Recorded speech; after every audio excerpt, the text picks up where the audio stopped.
Oke, kita sambung lagi tentang homily on the statues ya, homily tentang patung-patung dari John Chrysostom. Kita udah sampai homily 2 minggu lalu ya. Kita membedah struktur khotbah dia atau homily dia secara retorika. Benar ya? Nah,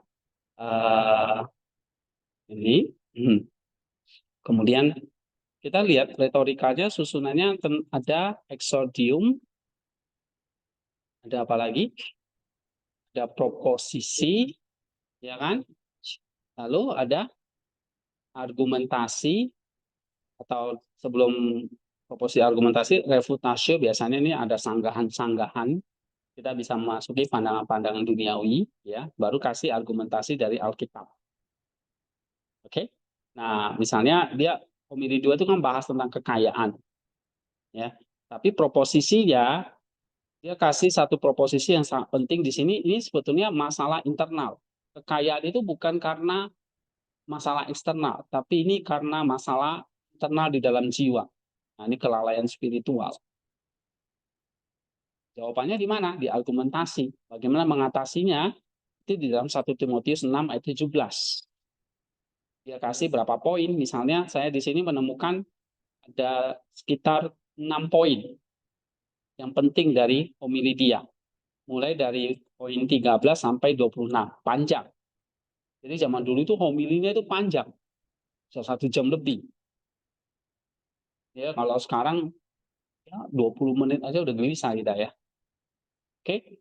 Nah, homili-homilinya atau argumentasi-argumentasinya di sini kita bisa bagi jadi beberapa poin tentang kekayaan. Dia kontraskan dengan antara kekayaan duniawi dengan kekayaan yang sejati. Dia membedakan kekayaan di dunia ini dengan kekayaan di dunia akan datang.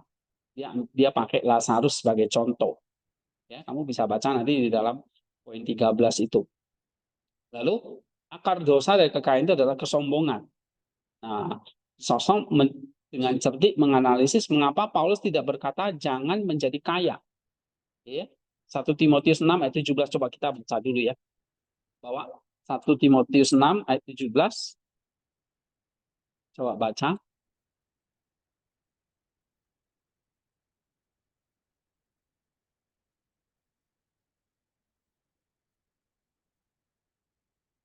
Ya, kalau ada ketemu langsung lihat cepat. 1 Timotius 6 ayat 17.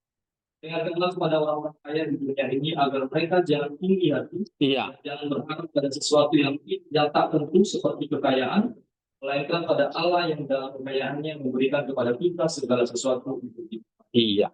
Di sini justru Paulus tidak menulis jangan tinggi hati, kan jangan menjadi kaya. Ya kan? Yang dia ingatin jangan sombong. Bukan perintah menjadi kaya. Nah, di sini dia dengan cerdik mengatakan bahwa Paulus tidak berkata jangan menjadi kaya, tetapi jangan sombong. Ini artinya apa? Dia mengatakan kesombongan atau high-mindedness ini adalah penyakit spiritual yang mendasari obsesi terhadap kekayaan. Jadi akar dari kenapa kita jatuh di dalam dosa kekayaan itu karena sombong. Nah, sombong itu nanti akarnya adalah kalau menurut Maximus cinta diri, filotia, ya. Nah, poin ketiga dia kasih nih, kekayaan sebagai hamba pelarian. Dia pakai metafora ya, yang sangat kuat. Dia menyebut kekayaan sebagai hamba yang tidak tahu berterima kasih dan melarikan diri, yang tidak setia dan pada akhirnya akan meninggalkan tuannya. Lalu dia katakan ini paradoks kepemilikan. Ya. Dia berargumen bahwa satu-satunya cara untuk benar-benar memiliki kekayaan adalah dengan memberikannya. Jadi kamu mau benar-benar memiliki kekayaan sejati itu adalah justru bukan mengumpulkannya, tapi memberi melalui sedekah. Mereka yang menimbun hanyalah penjaga sementara dan pada akhirnya akan kehilangan segalanya. Lalu dia mulai mendekonstruksi kenikmatan duniawi. Nah, poin 22 dan 25 ini adalah poin yang paling penting. Ya. Kamu kalau analisis khotbahnya itu poin 22 25 itu paling penting. Dia secara sistematis membongkar mitos bahwa kekayaan membawa kesenangan yang lebih besar. Dia berargumen bahwa kesenangan sejati dalam makan, minum, tidur tidak berasal dari kualitas objek, makanan, ranjang mewah, tetapi dari kondisi subjek, rasa lapar atau lelah. Ngerti nggak di sini poinnya? Dia membongkar mitos itu loh, bahwa dengan banyaknya kekayaan itu pasti akan memperoleh kebahagiaan atau kesenangan yang lebih besar. Nah, itu mitos. Alasannya apa? Kamu lihat misalnya, ya, di dalam makan, minum, tidur itu tidak berasal dari kualitasnya. Misalnya makan yang enak bukan dari kualitas makanan itu enak. Mau tidur yang enak bukan dari kualitas ranjang yang mewah. Misalnya ranjangnya mewah, tapi tetap aja ada orang yang nggak bisa tidur nyenyak. Iya kan? Jadi bukan faktor ranjangnya. Ya ada ranjang yang bagus, orang bisa tidur nyenyak. Tapi ada juga ranjang yang sangat bagus sekali, tapi orang itu nggak bisa tidur nyenyak. Kenapa? Mungkin dia stres, dia mikirin usahanya, dia mikirin macam-macam gitu kan. Walaupun ranjangnya mewah. Jadi kualitas kesenangan sejati misalnya di dalam tidur tidak terletak kepada kualitas objek. Tapi pada apa? Subjek, kondisi dari orangnya, kondisi subjek. Kita makan yang biasa aja, tapi dengan rasa lapar, wah itu enak bukan main ya kan? Walaupun cuma misalnya lauknya ikan asin atau telur goreng doang misalnya. Tapi dengan rasa lapar, wah kita makannya merasa sangat enak. Gitu. Ada orang yang makannya mahal sekali, disediain makanan, tapi dia nggak selera makan, mungkin dia sakit. Padahal makanannya sangat enak, sangat mewah. Jadi, Chrysostom berargumen, kualitas kesenangan sejati itu bukan terletak kepada maka objeknya, misalnya makanannya ya, tapi kepada subjeknya. Nah, sama seperti kalau orang miskin mau bekerja keras, orang kaya nih, kamu mau senang karena kamu udah kaya nih, udah banyak uang. Kalau mau senang, bukan terletak pada kekayaannya, tapi kondisimu. Gimana kamu pakai harta itu? Sama kayak tadi, ranjang yang enak belum tentu tidurnya enak. Tergantung orangnya kan. Makanan yang sangat enak belum tentu enak bagi orang itu. Tergantung dia lapar atau enggak. Kalau dia lagi kenyang, kamu suruh dia makan yang enak, makanan itu tetap tidak enak. Karena posisi sedang kenyang. Jadi kondisi subjek orang yang menentukan. Sama seperti kalau orang yang miskin, dia nggak punya apa-apa, ya dia harus bekerja keras. Disitulah dia bisa lebih menikmati kesenangan dasar daripada orang kaya yang hidup di dalam kemewahan dan tidak mau berbagi. Nah, jadi dia mendekonstruksi apa artinya kenikmatan atau kesenangan duniawi. Yang keenam, nah ini poin penting, kemiskinan sebagai senjata spiritual. Nah, dia menutup argumennya dengan mengangkat Elia sebagai model utama. Kemiskinan Elia bukanlah sebuah kekurangan, tapi sebuah pilihan yang lahir. Lihat, dia ambil contoh kasus Elia.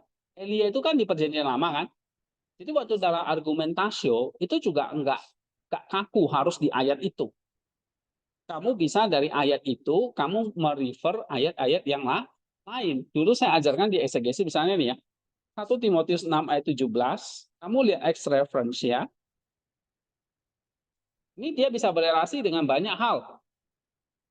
Ya kan? Genesis, Kejadian 31 ayat 16.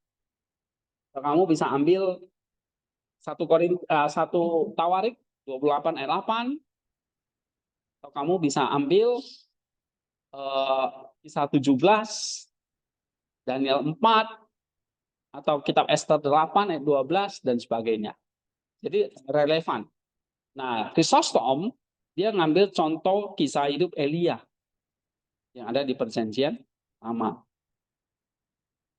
Oke, jadi untuk menyusun sebuah argumen yang menjawab itu, selain ya walaupun mau eksposisi yang bagus itu disarankan, Jadi kamu bisa kombinasi dengan contoh-contoh atau ayat-ayat yang lain. Ya. Nah, dia ambil Elia di sini. Kemiskinan Elia bukanlah sebuah kekurangan, tapi sebuah pilihan yang lahir dari kemewahan pikiran. Ya, opulence of mind. Jubah kulit dombanya menjadi lebih kuat daripada jubah ungu raja, dan kemiskinan jadi benteng yang tidak tergoyahkan. Jadi kamu melihat di sini, kemiskinan itu bukan berarti kamu tidak bisa menikmati kebahagiaan atau kesejahteraan secara spiritual. Bisa, asal kamu bekerja keras. Contohnya Elia. Kemiskinan dia bukan kekurangan, tapi satu pilihan yang lahir dari kemewahan pikiran dia. Kalau kamu baca Saints, banyak orang-orang yang rela menderita demi Kristus, bahkan bodoh demi Kristus. Ya, bodoh atau dungu bagi Kristus. Itu banyak itu contoh-contoh kisahnya. Mereka memilih kesederhanaan hidup, tapi hasil dari kemewahan pikiran. Nah, ini dia. Ya, orang sekarang malah justru balik ya, kemiskinan pikiran, tapi sok tampil gaya. Padahal nggak ada uang gitu loh. Ya, itu ada banyak yang flexing-flexing di media sosial itu ya. Nah, itu adalah orang-orang yang beda sekali dengan apa yang kita pelajari hari ini. Apalagi dengan Elia. Ya. Nah, ini kamu lihat beberapa argumentasi untuk menjawab proposisi tadi. Masalah internal tadi. Jadi mindsetnya sosok ubah mindset. Kekayaan itu apa? Penyebab kesombongan, penyebab akar dosa kekayaan itu apa? Lalu dia ubah, kekayaan itu sepertinya harusnya seperti ini, seperti ini, seperti ini. Nah, kamu jelasin di sini, di argumentasio. Baru nanti penutup, dia menyimpulkan, atau peroratio, dia menyimpulkan dengan sebuah ajakan untuk meneladani Elia. Mengejar kebajikan, dan dengan demikian menjadi yang paling bahagia dari semua manusia. Sambil menantikan kemuliaan yang akan datang. Nah, ini di dalam khotbah-khotbah seperti ini kita ajarkan kepada jemaat. Oke, nah tentang analisis tema teologinya ya dari homili 2 itu mengajarkan tentang teologi kekayaan dan kemiskinan. Ya, coba satu orang bacakan dulu.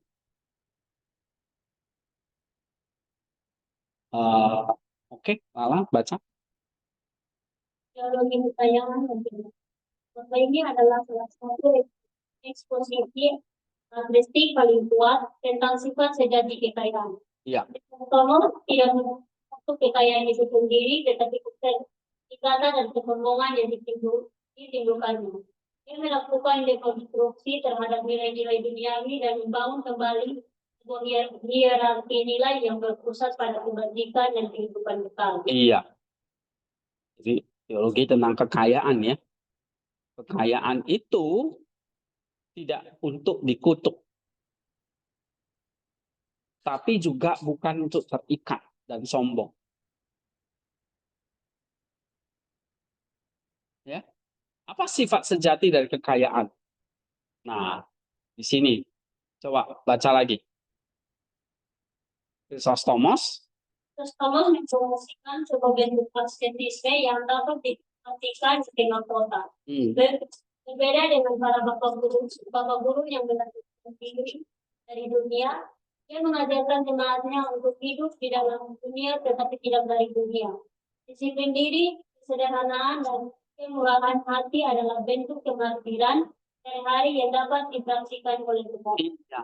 Jadi kekayaan itu bukan diukur seberapa besar tabungan yang ada di bank, atau seberapa banyak barang yang kamu koleksi, atau seberapa banyak uang yang kamu miliki.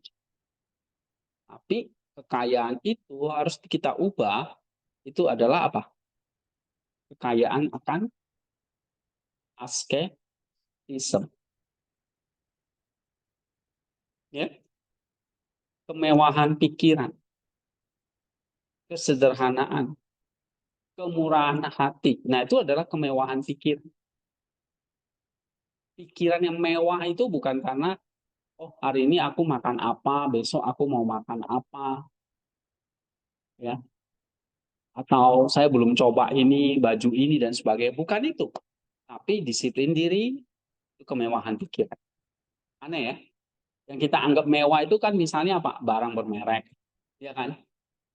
Apple misalnya. Nggak tahu ya, sekarang bermerek nggak Apple ya? Mungkin udah biasa ya. Atau apalah.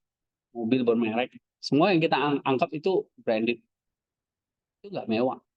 Justru yang dia disebut mewah secara pikiran itu seperti Bapak Padang Gurun. Yang mempromosikan satu asketisme. Ya, Bapak Padang Gurun itu disiplin diri mewah. Karena jarang orang yang bisa disiplin diri. Ya. Mewah itu kan jarang orang yang punya kan. Ya. Sekelompok orang yang merasa kaya aja yang bisa punya ya. Bukan merasa kaya, memang kaya aja yang baru bisa punya barang itu kan. Artinya kan sedikit orang, itulah mewah. Tapi kalau kita bisa disiplin, sederhana, murah hati, itu mewah. Kenapa? Nggak semua orang bisa. Ngerti? Ya, nggak semua orang bisa punya barang itu. Itu namanya branded, ya kan? Kalau kamu pakai handphone Xiaomi ya semua orang bisa punya itu kan. Jadi kalau kayak handphone apa sekarang, nah nggak semua orang bisa punya. Itu mewah, ya. Nah dia ambil contoh di sini teologi kekayaan itu adalah Bapak Padang Gurun atau Elia. Misalnya kehidupan Nabi Elia, disiplin diri, sederhana, kemurahan hati, itulah kemewahan. Ya, satu bentuk kemartiran sehari-hari. Oke, lalu ada poin yang tentang psikologi spiritual. Baca lagi. Sebenarnya tentang bagaimana kondisi internal atau lapar, lelah, dan hati, bukan pengalaman eksternal, atau kenikmatan, penghinaan adalah sebuah wawasan psikologis yang mendalam. Dia mengajarkan bahwa kebahagiaan dan penderitaan lebih banyak ditentukan oleh watak jiwa atau disposition Of the soul. daripada oleh keadaan material. Iya. Dia bukan bahas tentang orang yang lapar, rendah hati, lelah. Itu kan kondisi batin di dalam ya. Itu menentukan pengalaman eksternal. Seperti kita menikmati atau penghinaan. Ya. Jadi dia mengajarkan bahwa kebahagiaan itu atau penderitaan itu ya lebih banyak ditentukan oleh internal. Watak jiwa, disposition of the soul, internal kita. Kamu makan yang apa adanya, tapi kamu dengan rasa syukur, itu lebih nikmat daripada kamu makan yang mewah, tapi dengan hati yang tidak bersyukur. Apalagi tidak habis kamu buang-buang, misalnya begitu. Ya. Nah, disposition of the soul itu menentukan, atau kondisi internal itu menentukan pengalaman eksternal. Ya. Nah, itu namanya watak jiwa. Bukan keadaan material, ya, tetapi disposition of the soul. Yang keempat, tanggung jawab Komunal atau diperdalam. Ia memperdalam tema dari khotbah 1, kelalaian satu orang atau sekelompok orang untuk menegur kejahatan dapat membawa bencana bagi seluruh komunitas. Ini adalah sebuah teologi tanggung jawab sosial yang kuat, di mana imam pribadi tidak dapat dipisahkan dari kesehatan moral masyarakat. Iya. Oke. Kelalaian satu orang ya di Antioquia itu menegur kejahatan bisa membawa bencana bagi seluruh komunitas. Ya contoh kayak kita. Ada orang yang berbuat salah, kita biarin, itu bisa membawa bencana bagi satu komunitas. Jadi diajarkan ada teologi tanggung jawab sosial yang kuat. Ya, di mana imam pribadi tidak dapat dipisahkan dari kesehatan moral masyarakat. Nah, itu ajarannya sangat dalam. Itu yang dibahas dalam Komisi 2 dari Chrysostom. Oke. Kesimpulan, khotbah 2 Kedua adalah sebuah langkah maju yang signifikan dari kebebasan. Richard Thomas bergerak dari manajemen krisis menuju pembentukan karakter spiritual. Dia menggunakan krisis yang sedang berlangsung sebagai sebuah studi kasus untuk mengajarkan prinsip-prinsip teologis yang fundamental tentang bahaya keterikatan pada dunia dan kekuatan kebebasan dari kemiskinan spiritual. Dengan retorika yang kuat dan analisis psikologi yang tajam, dia tidak hanya berusaha menyelamatkan kota dari murka kaisar, tetapi juga menyelamatkan jiwa jemaatnya dari tirani, kekayaan, dan kesombongan. Ini adalah contoh utama dari teologi pastoral yang menggunakan momen krisis untuk menanamkan kebijaksanaan abadi. Iya. Jadi di tengah krisis itu menjadi satu kesempatan pastoral untuk menanamkan nilai-nilai Kristus. Ya. Nilai-nilai kebijaksanaan yang abadi. Nah, ada lagi tentang relevansi di sini. Oke, nanti kalian relevansinya itu ya berkaitan dengan kehidupan kita secara langsung ya. Dari teologi turun ke relevansinya. Nah, nanti di dalam homili nih kita bahas ya. Ini sebetulnya ada di WordPress, cuma saya save-nya ya modelnya jadi jelek gini nggak apa-apa. Ini contoh homilinya. Tapi sebelum kamu baca contohnya, kamu baca dulu kerangkanya ini. Nah, ini kerangka homiletiknya. Contohnya ini, homilinya. Oke. Nah, kerangka hermeneutik ini hermeneutik, bukan homili. Ini penafsirannya. Namanya participatoris dari Saint Maximus. Nah, ini contohnya, contoh kitabnya. Ibrani 9 dan Markus 10. Oke. Jadi baca kerangkanya dulu baru lihat contohnya. Ya, nah, kamu misalnya lihat di sini ke kerangkanya. Kerangka homilinya di tahap 1 kan kita selalu mulai dari jembatan empati. Apa artinya kemarin itu? Kamu nangkap dulu kan apa yang menjadi perhatian jemaat. Misalnya pergumulan hidup mereka, ya, pergumulan mereka, kamu tangkap. Nah, kalau dalam Chrysostom, kalau kita baca, kan jelas ya, kemarin kita udah bahas, dia menangkap pergumulan jemaat itu ketakutan terhadap hukuman dari sang kaisar. Oke? Nah, dia metode Chrysostom.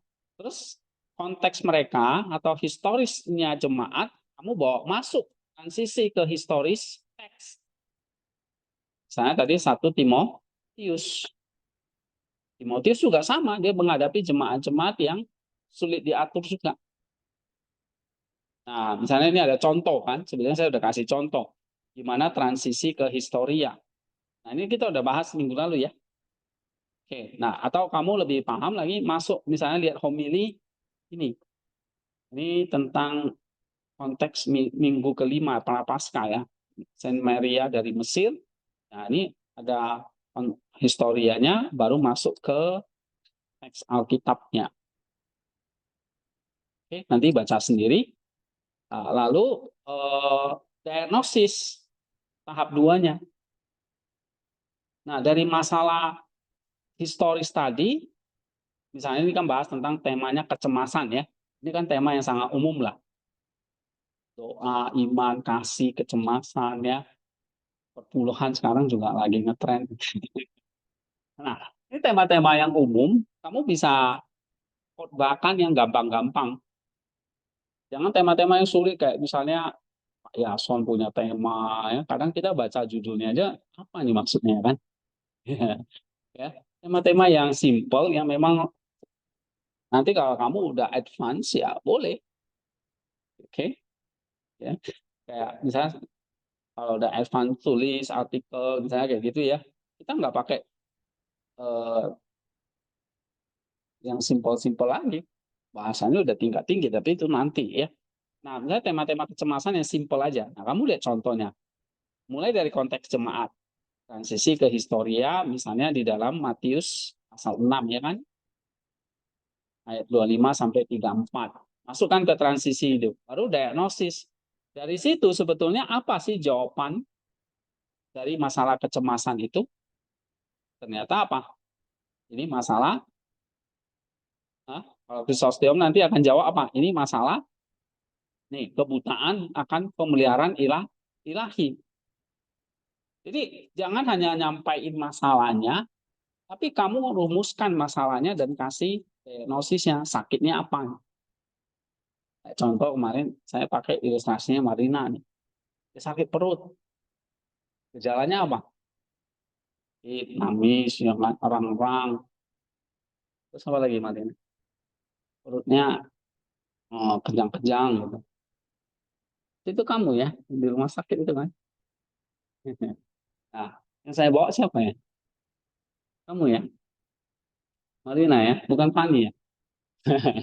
Nah, ternyata di diagnosis apa sakitnya? Waktu itu apa? Hah? Mana misalnya? Oh, ternyata mah. Oh, bukan usus buntu atau masuk angin misalnya gitu kan. Nah, diagnosis namanya. Kalau konteks semangat ini Matius 6 apa? Kebutaan. Oke. Nah, kamu harus peka di sini. Pak, kok saya bisa dapat jawabannya itu? Ini tebak-tebak kan? Kalau kamu jadi dokter, ada pasien datang kamu, dia ceritakan gejalanya gini, keluhannya begini, terus kamu main tebak aja. Oh, kamu sakit ini. Kalau salah gimana? Obatnya salah dong. Ya kan? Malah mati dia. Sakit mah, misalnya saya diagnosis kamu, kamu bukan sakit mah nih, usus buntu nih. Lalu dioperasi lah usus buntunya. Soalnya usus buntunya nggak apa-apa. Ya kan? Malah terus datang lagi, sakit lagi. Ternyata cuma mah rupanya. Nah, salah diagnosis, salah obat gitu. Nah, gimana kita bisa diagnosis dengan tepat, dengan obat yang tepat? Ya, memang kita harus peka dengan keresahan, kebutuhan, pergumulan jemaat. Tapi apa jawabannya? Jawabannya selalu di dalam Alkitab, dalam Sang Logos itu. Ya, Alkitab itu adalah apa tadi? Kalau ada teori apa namanya? Teorinya ada dua kan? Nah, kita lihat di sini. Nih, teoria, kontemplasi kitab suci. Tapi ada kontemplasi alam. Jadi jawabannya kitab suci. Nah, makanya kamu sebelum buat homili, kamu harus ke sini, hermeneutik ini.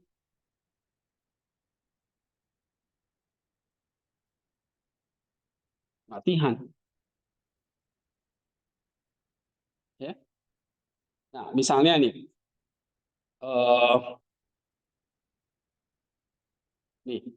jadi pertama bahas dulu historia dari teks itu apa? Fondasi literal historis.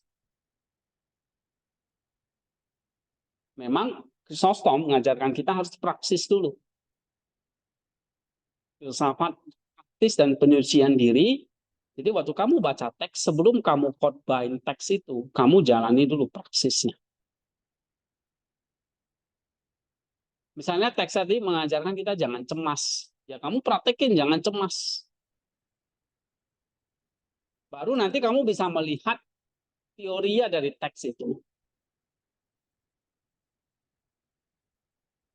Ya. Nah, apa itu praksis? Praktis dan penyucian diri. Oke.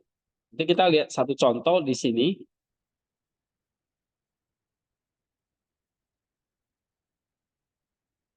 Nih. Markus 10, Ibrani 9. Ya.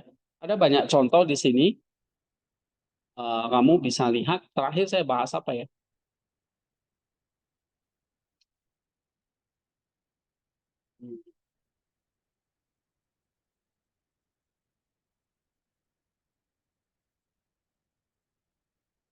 Misalnya Mazmur 6. Ya. Nah, Mazmur 6, apa historianya? Bahas dulu. Konteks sastra dan historisnya, analisis Yunaninya, nah, baru nanti kamu praksis. Apa tindakan konkret yang kamu bisa lakukan? Baru kamu cari teorianya apa. Ternyata ada 3 poin. 1, 2, 3. Oke? Dari situ kamu kontemplasi lebih dalam lagi, namanya fisike teoria. Oke? Dari situ kamu dapat teologia mistiknya. Nih, berapa poin? 1, 2, 3. Nah, setelah itu baru kamu susun khotbah. Ini khotbahnya. Mazmur 6. Mungkin kasih aja judul doa yang berani dari tempat tidur yang basah. Mazmur 6 kamu baru bikin khotbahnya. Ya. Itu. Nah, baca dulu teorinya. Baru nanti contohnya, kerangkanya baca dulu. Oke, so, kita langsung mulai dari kemarin, ini historia udah ya minggu lalu. Sekarang praksis. Baca dan baca. Setelah memahami teks tafsir dipanggil untuk menginventarisasikannya melalui praksis atau filsafat praktis. Ini adalah fondasi yang menjembatani pemahaman intelektual dengan transformasi eksistensial. Bagi Maximus, tidak ada pemahaman spiritual atau teori yang sejati tanpa penyucian dari katarsis. Gimana kamu bisa memahami itu teorinya itu nggak langsung lewat praksis dulu. Jadi kalau misalnya kita mau khotbah nih tentang memberi tadi sedekah, ya berarti praksisnya apa? Kamu tunjukkan dulu kamu memberi. Jangan di atas mimbar kamu khotbah dan memberi. Karena kita nggak pernah memberi. Nah itu kamu nggak bisa nyampein ke teorianya, nggak dapet. Makna spiritualnya kamu nggak akan dapat. Kalau kamu nggak dapat, kamu nyampeinnya juga jemaat yang nggak akan mengubah jemaat. Karena kesalahan kita adalah, walaupun kita ngerti historia di sini, wah, historia ini kan tinggal belajar aja kan. Di buku-buku, apalagi sekarang zaman AI ya kan. Lu mau belajar apapun dari teks itu, misalnya tadi 1 Timotius, berikan sejarah lengkapnya. Wah, cepet kan? Historia gampang. Tapi yang sulit apa? Yang kedua, praksis atau katarsis. Apa cara? pengetahuan tentang Allah tidak dapat dicapai oleh jiwa yang dikaburkan dan digerakkan oleh hawa nafsu. Iya, kita tidak bisa tahu tentang Allah. Kenapa? Kalau kita kan mengetahui Allah itu pakai jiwa, pakai nus. Nah, nus itu kan matanya. Nah, kalau matanya masih dikaburkan oleh hawa nafsu, ya memang kayak kamu matamu kabur gitu. Nah, kabur itu karena nafsu. Matamu tuh kayak berkabut, nggak bisa lihat jelas. Kayak saya nggak pakai kacamata nih ya. Misalnya nih, nah, pakai muka Arvin saya masih bisa tahu lah nih. Ini kalau dari jauh, ya ujung di situ ya. Nggak tahu tuh siapa itu. Kenapa? Elna ya. Ya. Oke. Nah itu contoh kalau kita tidak. Satu. Apa saya? Tujuan dari praksis adalah untuk mencapai kondisi apatheia, sebuah istilah yang sering disalahpahami sebagai ketidak pedulian Namun bagi Maximus berarti kebebasan dari tirani Hawa. tirani hawa nafsu yang egois dan tidak teratur, yang memungkinkan jiwa untuk mencintai Allah di atas segalanya dan sesama seperti diri sendiri. Iya, jadi tujuan praksis mencapai apatia, yaitu kita bisa menyucikan dari hawa nafsu dan juga aksinya. Terus apatia? Apatia dicapai melalui askese, puasa, doa berjaga, dan yang terpenting menjalankan perintah-perintah Injil yang telah dibaca dalam historia. Iya. Perintah-perintah ini khususnya kasih agape sebagai obat yang menyembuhkan penyakit jiwa. Dengan demikian, praksis adalah respon konkret terhadap teks. Ya, terhadap teks yang kita mau khotbahkan. Terus tanpa praksis, penafsiran spiritual menjadi kemunafikan, pengetahuan menjadi kesombongan. Dengan menjalankan perintah kasih dan pengampunan, penafsir memurnikan mata jiwanya, mempersiapkannya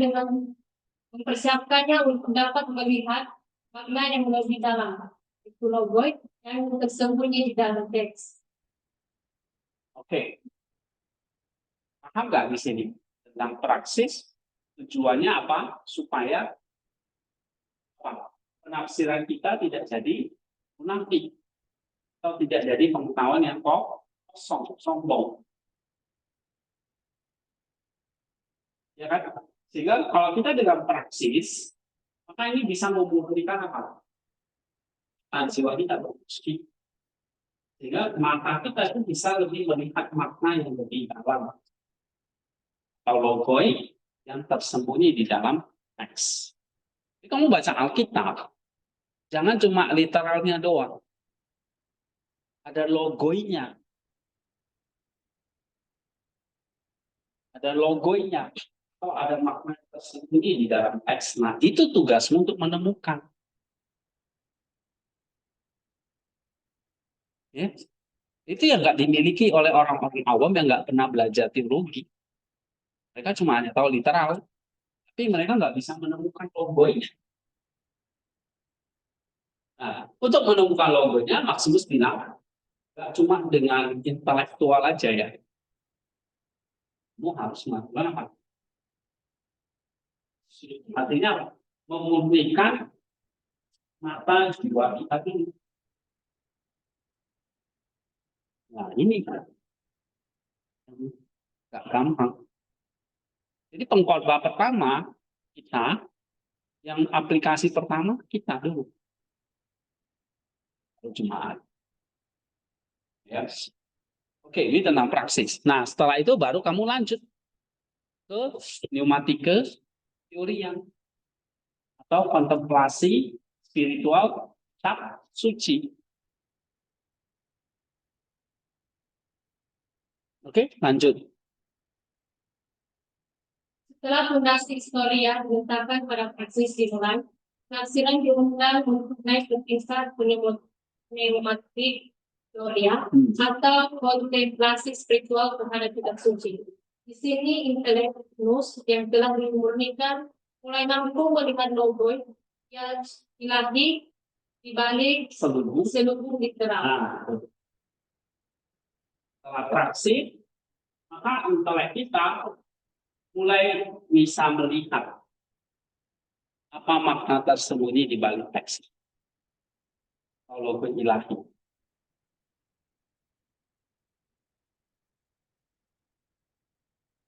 Gitu. Ya. Terus proses ini melibatkan berbagai lapisan makna atau metode kontemplasi tropides teorias yang saling terkait. Maximus mengikuti tradisi Alexandria menggunakan beberapa lensa interpretatif. Iya, jadi untuk menemukan logo ilahinya pakai beberapa lensa.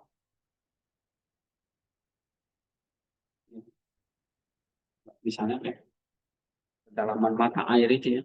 Makin dalam makin gelap kan. Nah, untuk tahu itu ada air atau enggak, kita center ini. Senternya itu lah nus kita. Kalau nusmu gelap, bisa lihat. Kalau senternya mati, gelap, bisa lihat? Bisa. Di sini, betapa dalamnya sampai beberapa lapis di dalamnya. Orang gali sumur, makin dalam kan airnya makin jernih kan. Jadi makin dalam digali kan, makin berapa lapis itu tanahnya. Nah, lapisan yang pertama di sini, lapisan bukan alegoris dan tipologisnya. Caranya, cari elemen-elemen narasi itu sebagai simbol. Coba baca.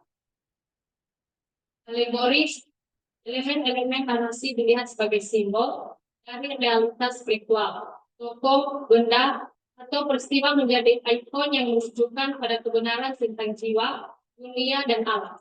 Misalnya, Mesir menjadi simbol kehidupan dalam hawa nafsu. Nah, jadi kamu lihat Mesir, jangan lihat itu sebagai sebuah bangsa doang. Tapi itu adalah simbol kehidupan dari hawa nafsu. Nah, itu teorianya. Terus? Padang gurun sebagai tahap penyucian asketis dan Yerusalem sebagai simbol akpetia dan pengetahuan akan alam. Nah, itu contoh ya.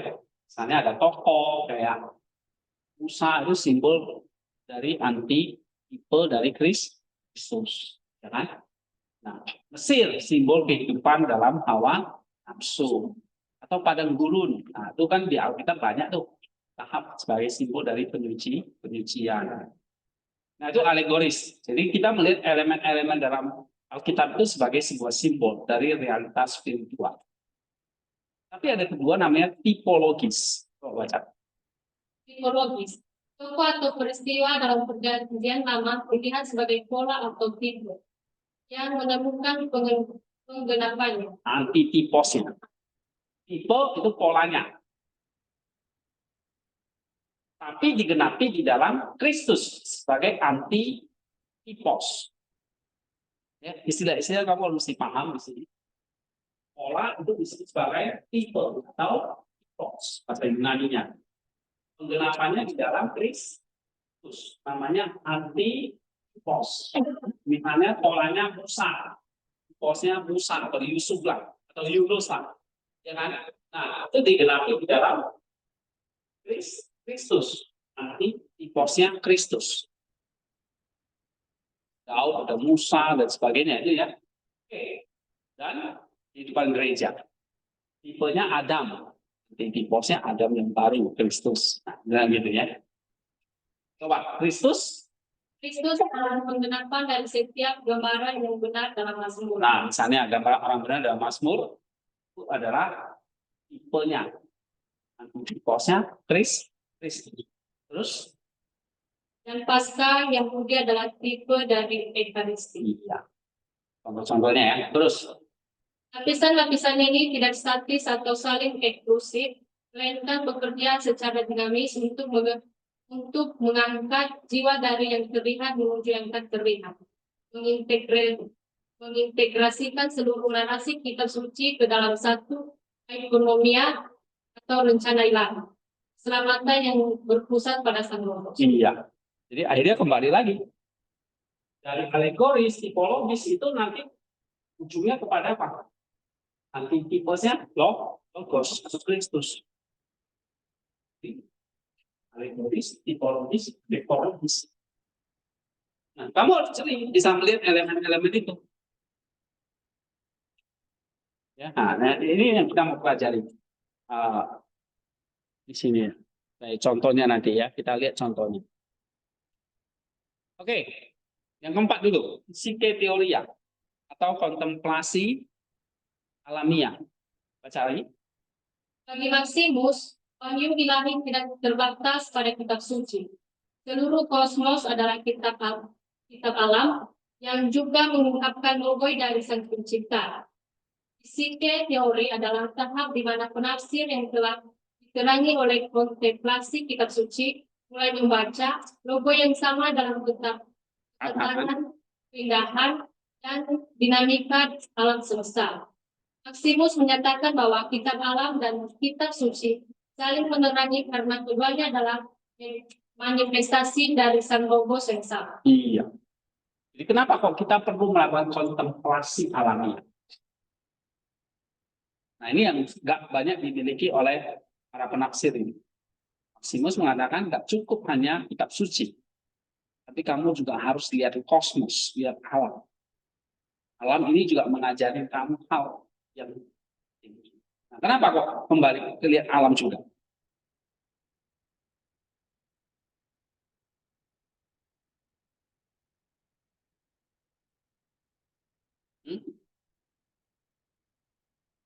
Kok harus lihat alam? Karena alam itu juga apa? Manifestasi dari logos yang sama. Jadi logos itu ada logoi di dalam kitab suci, tapi juga ada logoi di dalam kosmos atau alam. Kamu lihat pohon, itu kan alam. Itu juga punya logoi dari Kristus. Sama seperti kamu lihat kitab suci, dengan lihat pohon, itu adalah saling menerangi.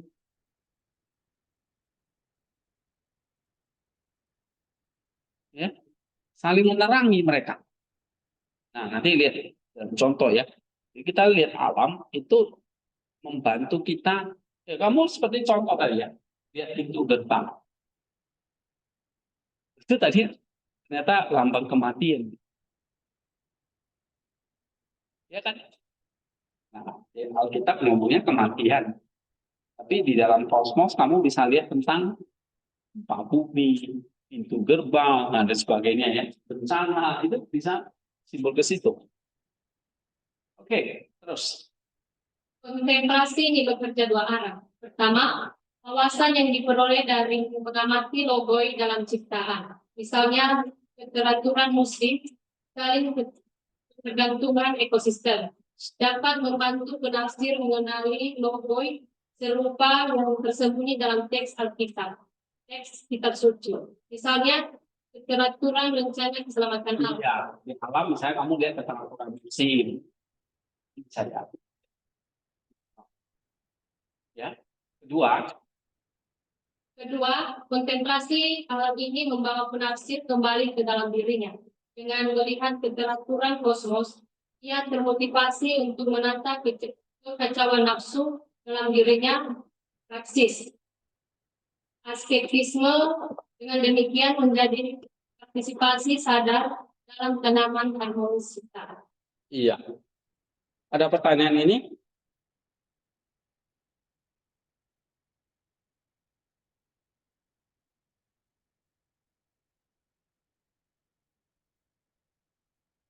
Ada tentang kontemplasi alamiah? Kita melihat kosmos, ya. Ini adalah satu bentuk kita partisipasi sadar dalam tatanan harmonis ciptaan. Karena kosmos ini juga berasal dari logos yang sama, seperti dari kitab suci. Oke, terakhir. Tahap yang kelima, ini puncaknya, teologia mistiki. Atau teologi mistik dan teosis. Coba gantian baca, Eli sama. Oh.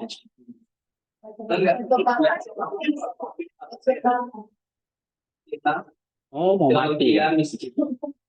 Ini adalah saya pikir baterai kamu. Ya.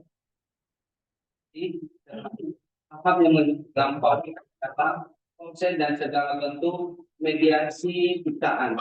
Teologia mistik adalah kontemplasi terhadap misteri alam tunggal yang kemungkinan oleh anugerah. Tujuannya adalah bukanlah pemahaman tentang alam, melainkan pengalaman kehidupan, koinonia, dan persatuan kenosis dengan alam, yang merupakan esensi dari teosis. Ini dicapai ketika intelek atau nus, jangan nos, setelah melihat semua logo dalam kitab suci dan ciptaan, akhirnya beristirahat dari aktivitas diskursifnya dalam kepentingan di hadapan sang logos sendiri. Ya. Ini adalah pengalaman apofatik di mana Allah dikenal melampaui segala pengetahuan dalam kegelapan ilahi.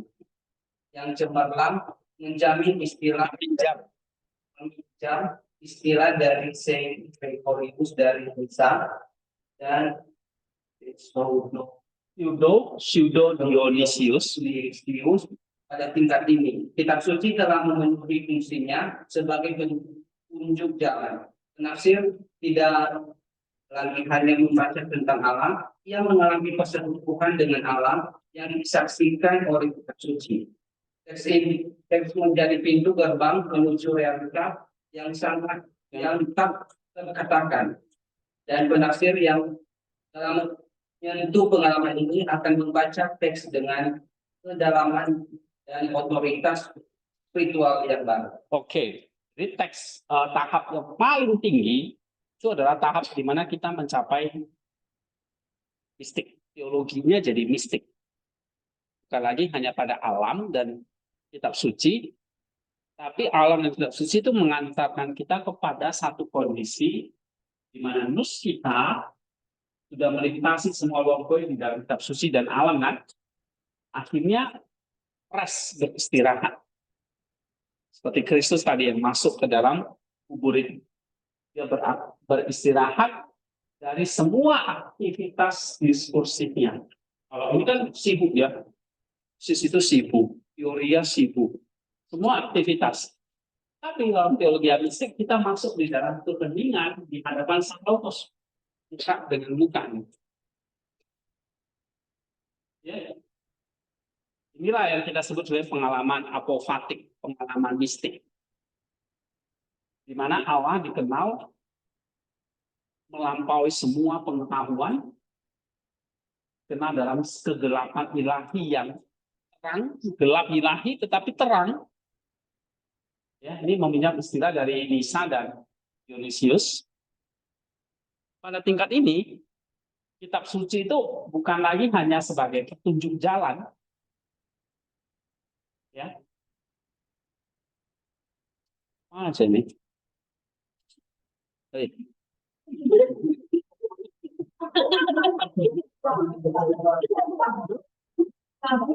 Ambak ya. Mungkin capek juga ya. Hah? Udah berdiri. Kita tidak lagi hanya baca tentang Allah, tapi kamu ngalami apa?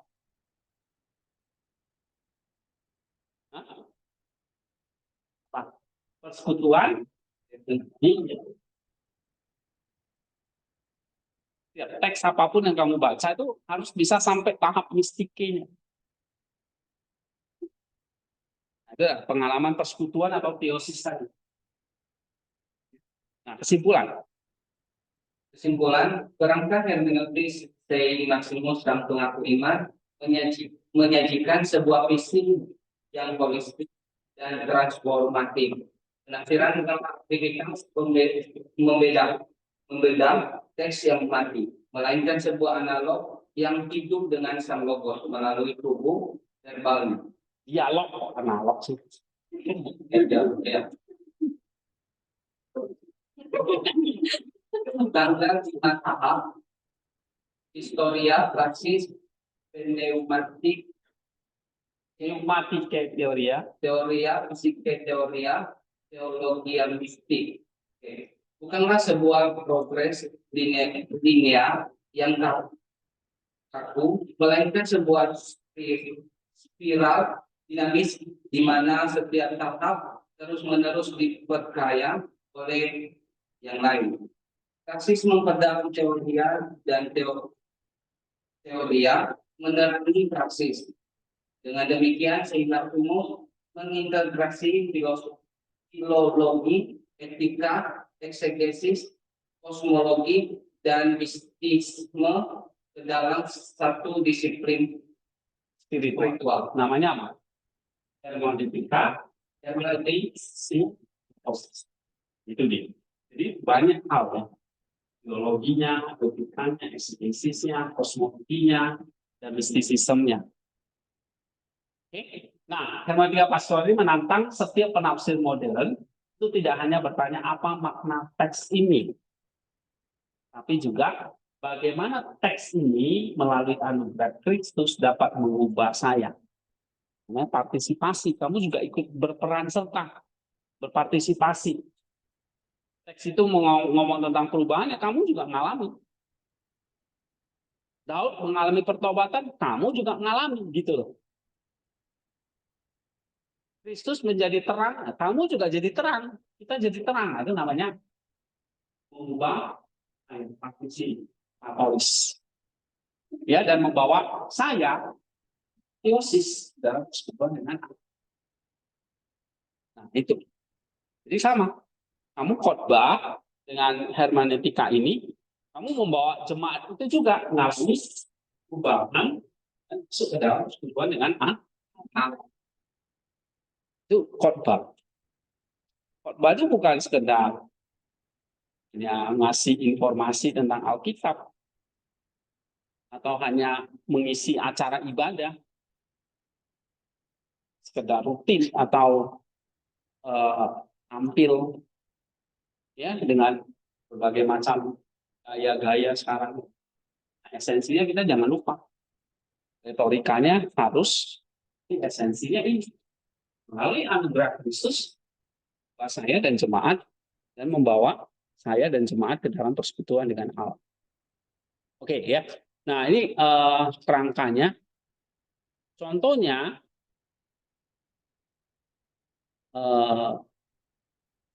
ya, contohnya ini. Tapi saya mau lihat, misalnya saya mau pakai contoh yang lain.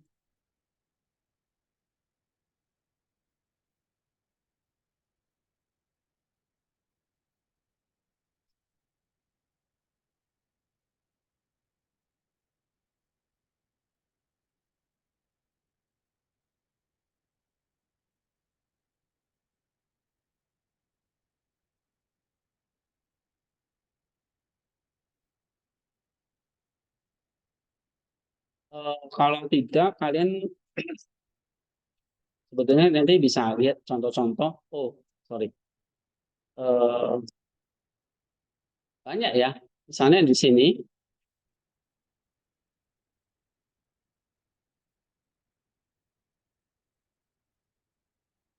Ada beberapa buku, nih, analisis kitab suci dengan lensa Maximian 2. Nah ini banyak sekali contoh-contohnya. Ya. Misalnya, coba ya, Lukas 2:21. Ya, ini pakai 5 tahap ya. Dulu saya buat sampai 10 tahap, tapi saya sederhanakan. Saya sederhanakan itu jadi 5 ya. Jadi yang pertama apa? Historia, lalu praksis, lalu apa? Ini mulai dari ya. Ini dari 1 Maret. Ya, 24 Maret ya. 24 Maret sampai April. Jadi kalau di Wordpress itu ada ya, kamu tinggal cari yang 24 Maret. Ini masih bulan 4. Nah, misalnya kita lihat sini sebentar ya, satu contoh.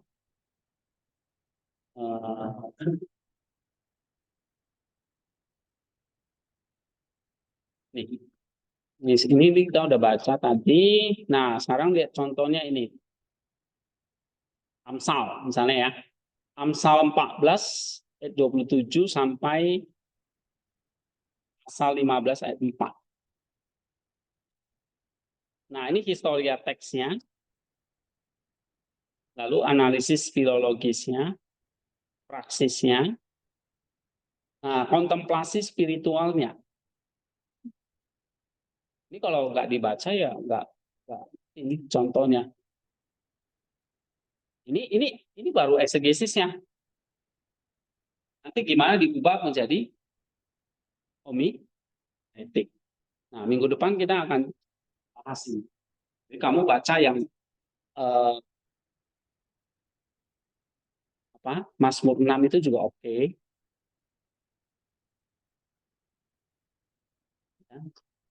Atau yang inilah. Yang mana tadi? Ibrani. Ini tolong diselesain ya. 4 artikel ini mesti dibaca. Ini kan udah selesai. Cuma kan kerangka homiletiknya belum nih. Nah, saya mau berangkat dari hermeneutik dulu, baru ke hominya, ke khotbahnya. Ya. Nah, cuma contohnya ada banyak. Kamu bisa lihat di WordPress yang mulai saya tanggal 24 Maret lah. Tadi di sini apa? Amsal ya. Ada Amsal 14, ada terakhir Mazmur 6 ya. Nah, ini Mazmur 6 historianya. Ini contoh analisis teologisnya. Bisa buat terjemahan juga sih ya. Cuma bisa tambahkan terjemahannya atau biasanya ya kita bisa pakai terjemahan sendiri literal ya. Jadi tapi saya lebih banyak tinggalkan terjemahan sekarang lagi langsung ke filologisnya. Tapi kalau kalian misalnya mau ke terjemahannya secara literal juga oke. Tapi harus literal, jangan copy paste dari LAI. Ya. Nah, copy paste ya nenek-nenek juga bisa kan.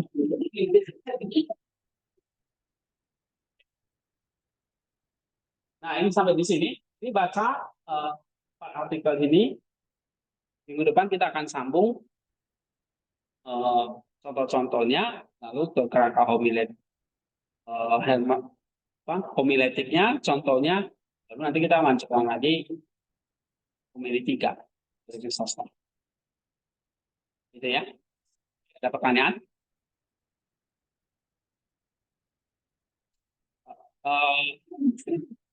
Kalau ini sebenarnya sama aja ya. Kalau yang saya PDF kan itu dari Ibrani 9. Nah, ini Ibrani, ini juga boleh lah. Ya, cuma ini kan 2 ayat ya. Agak kita biasanya kalau khotbah kan bisa aja langsung 2 perikop itu juga boleh. Ya. Atau 1, nah, mungkin saya maksudnya 1 aja dulu. Ini baca 2 ini apa ya? 110, 45, atau baca ini aja juga. Yang Mazmur nanti. Ya. Ini soalnya sudah nyambung dengan homiletiknya. Nah, ini homiletiknya dari Markus 10 dan Ibrani 9 homilinya. Jadi kamu lihat nanti bagaimana sih contoh eksegesisnya, terus nanti dijadikan khotbah dengan struktur retorikanya Sostom dan Maximus. Itu target saya. Paling tidak semester ini kalian setengah semesternya saya targetnya setengah semester selesai. Ini ternyata kita banyak libur, belum bisa. Terus banyak kepotong waktunya juga. Ya. Jadi minggu depan kita sambung ini selesaikan terus nanti homilinya. Padahal homilinya bagus-bagus ya. Kita nggak bisa full. Oke, sampai di sini kita akhiri dan berdoa ya. Pak Arvin berdoa.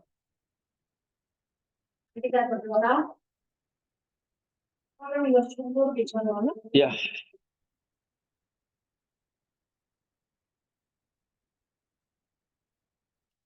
Sudah ekonominya sudah selesai dan bersyukur untuk hari yang kembali dan bersyukur Tuhan ya kemudian kami belajar juga. Sore hari ini kami juga terus belajar apa yang masih belum kami pahami.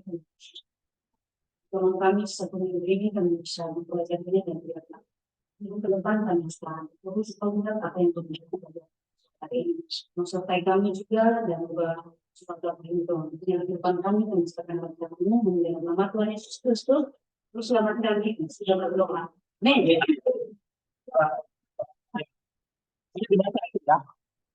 contoh-contohnya dan ya materinya yang 4 artikel itu.